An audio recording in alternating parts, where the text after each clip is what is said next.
नमस्कार। नमस्कार बच्चों, कैसे हैं आप?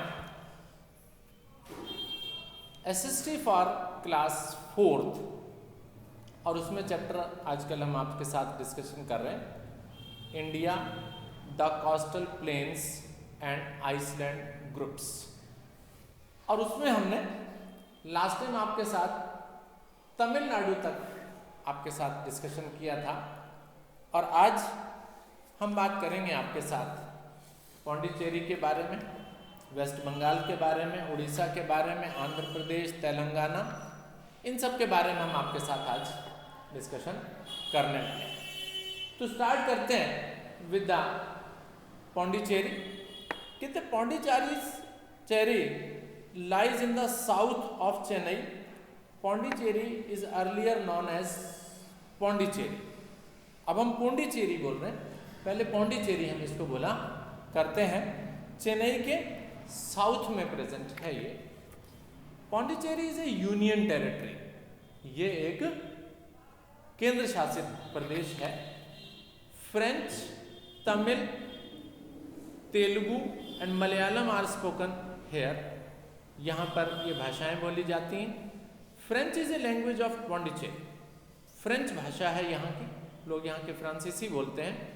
French is a language of Pondicherry because in the past it was ruled by the French for 138 years. यहाँ की ये भाषा इसलिए है क्योंकि यहाँ 138 सालों तक फ्रांसीसी लोगों ने राज्य किया था। Pondicherry is also place where Shri Aurobindo lived, जहाँ पर श्री अरबिंदो औरोबिंदो लिखा, Aurobindo lived. He was the great philosopher and poet. वो एक बड़ा फिलोसफर था और पोएट, कवि जिसे कहते हैं। People from all over the world come to Pondicherry to visit the Aurobindo आश्रम। औरोबिंदो के आश्रम को देखने के लिए देश और विदेशों से बहुत सारे लोग यहाँ पर आते हैं, पहुँचते हैं। ठीक है, तो ये पौंडीचेरी के बारे में बात हमने आपके साथ की। यूनियन टेरिटरी है और पहले इसको पौंडीचेरी बोला जाता था, पौंडीचेरी बोला जाता है। करेक्ट। अब आइए बात करते हैं वेस्ट बंगाल की। Kolkata is the capital of the West Bengal. West Bengal की जो राजधानी है वो कोलकाता है। The main crop grown here is jute and rice. Jute की खेती होती है और चावल की खेती होती है, राइस जिसे हम कहते हैं।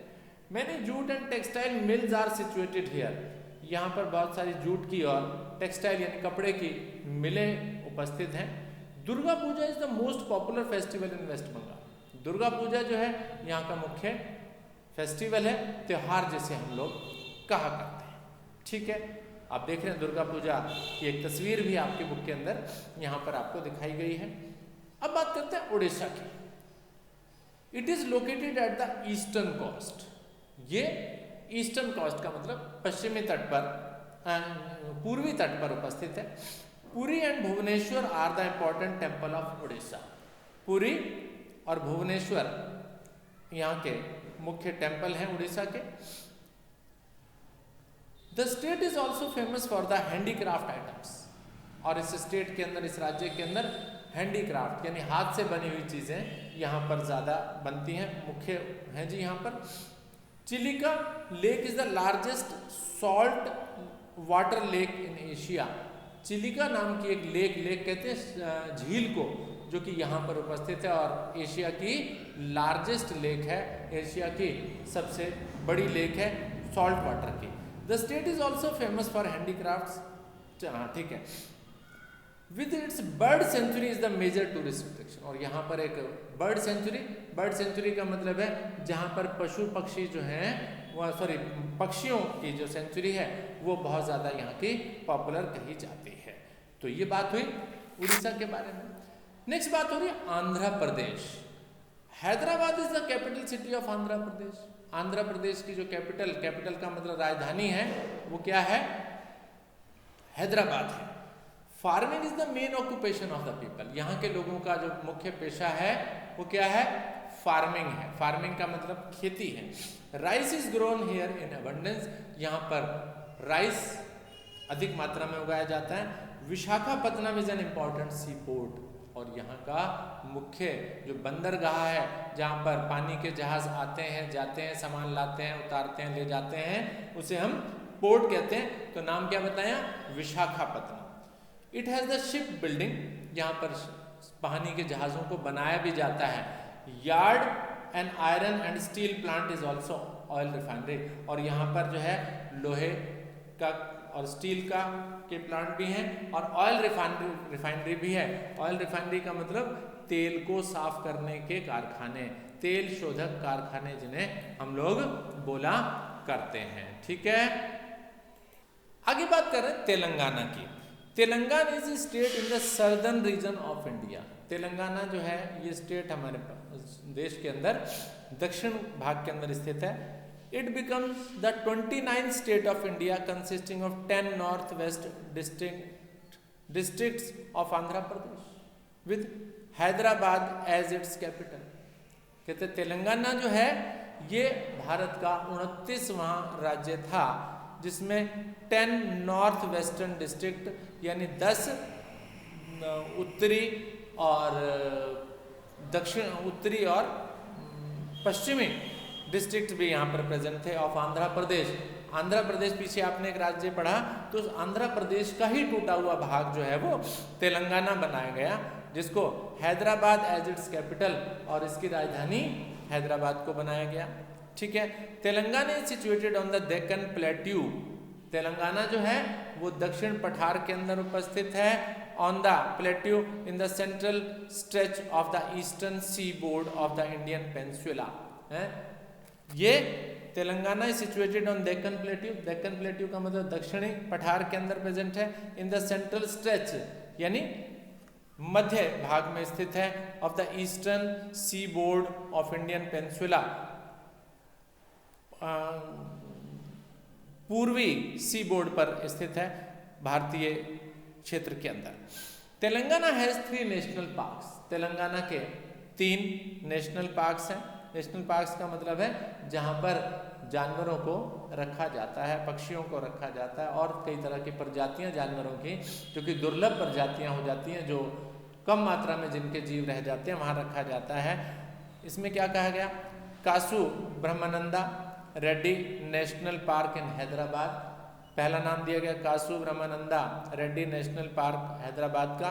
दूसरा Mahavir Harina Vanasthali national park and next दिया गया Mrugavani national park in Rangareddy district. ये 3 नेशनल पार्क्स आपको बताए गए जहां पर ऐसे जानवरों को रखा जाता है जिनकी प्रजातियां दुर्लभ हो जाती हैं, जो कम हो जाते हैं जानवर। ठीक है, करेक्ट। जैसे आपने देखा होगा चिड़ियाघर जिसे कहते हैं, तो चिड़ियाघर के अंदर तो आपने देखा सबको अलाउ किया जाता है, लेकिन ये जो नेशनल पार्क्स होते हैं इनमें सभी को अलाउ नहीं किया जाता है, ज़्यादा देखने के लिए नहीं जाने दिया जाता है। अच्छा, importance of coastal plains and islands. अब ये हमने सारे के सारे कोस्टल प्लेन्स आइसलैंड्स के बारे में पढ़ लिया। अब इनके इंपॉर्टेंस के बारे में बताया जा रहा है कि क्यों ये जगह जो है आपको पढ़ाई गई, क्यों इनको ज़्यादा महत्व दिया जा रहा है।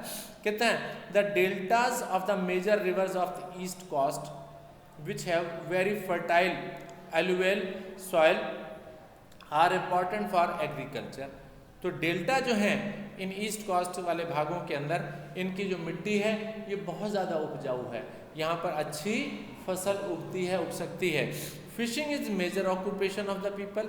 फिशिंग मछली पालन करना यहाँ के लोगों का मुख्य धंधा है। ऑफ द वेस्ट कोस्ट में and they export fish and to other countries, और वो दूसरे देशों को भी मछली भेजा करते हैं। The beaches of the coastal plains are tourist attraction, और यहाँ के जो समुद्र के किनारे हैं वो जो भी टूरिस्ट होते हैं, जो भी पर्यटन करने के लिए घूमने के लिए आते हैं लोग, उनके लिए आकर्षण का केंद्र होते हैं। The forest of Sundarban are home of royal Bengal tiger, और सुंदरबन जो है वो अट्रैक्शन है, एक आकर्षण है रॉयल बंगाल टाइगर, बंगाल के टाइगर का ये एक आकर्षण है जहाँ पर उनको रखा जाता है। The Rann of Kutch in the state of Gujarat is famous for flamingos and wild asses. तो रन ऑफ कच्छ के बारे में क्या कहा गया कि run of Kutch in the state of Gujarat is famous for flamingos. Flamingos जो है ना, कुछ पक्षियों के बारे में कहा गया, कुछ पक्षी होते हैं विशेष प्रकार के, उनके बारे में। एंड वाइल्ड एसिस, और जंगली गधों के बारे में कहा गया, उनकी विशेष कुछ प्रजातियां हैं उनके बारे में बताया गया, वो इनका इस जगह पर रहते हैं। The sea port on the coastal plains help in the development of trade. और कोस्टल प्लेन्स का मतलब हुआ कि समुद्र के किनारों पर स्थित जो भी स्थान हैं वो development with the trade off other countries, दूसरे देशों को व्यापार के लिए भी मदद करते हैं, यानी भारत में सामान वहाँ से आता है और यहाँ से ले जाया जाता है। प्लीजेंट क्लाइमेट, यहाँ का मौसम वातावरण बहुत अच्छा है। And good amount of rainfall, बहुत ज़्यादा बारिश होती है, जिसके कारण सपोर्ट लार्ज पॉपुलेशन, जिसके कारण यहाँ पर जनसंख्या बहुत ज़्यादा रहती है, क्योंकि मौसम अच्छा है, बारिश भी होती है, ज़्यादा गर्मी भी नहीं होती, ज़्यादा सर्दी भी नहीं होती, तो इन एरियाज़ को रहने के लिए अच्छा स्थान बताया जाता है। ठीक है ना बच्चों, चलिए इस तरह से ये लेसन हमने आखिर ख़त्म कर लिया, India, the coastal plains and the island groups. ठीक है, इतने रहते हैं। Thank you very much.